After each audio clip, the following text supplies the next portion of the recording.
My name's Hunter. I'm a marriage and family therapist, and I'm 27 years old.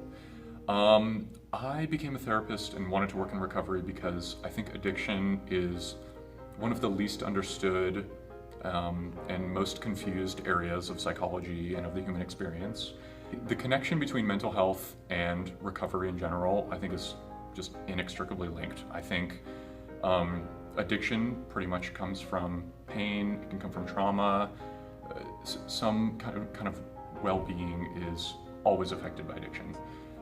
Originally they did studies on drug use and addiction with rats, and they put them in a tiny Skinner box alone with water and drug-laced water, and the rats by and large would kill themselves. They would use the drug-laced water and it was a miserable experience until a guy named Bruce Alexander thought that there was no control study.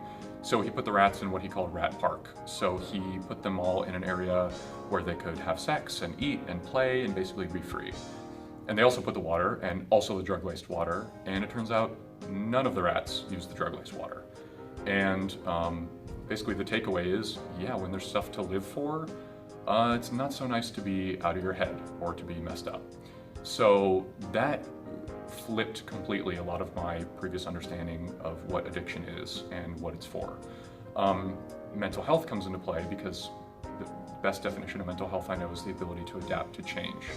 So when there are things that we can use, resources, social network, anything, people tend to use them, and they don't really want to be messed up anymore. They don't want to be out of their heads. They have a reason to be themselves. So when we learn how to adapt to change effectively, we don't rely on things that are maladaptive and destructive. We use each other and we form connections, and that's what recovery is.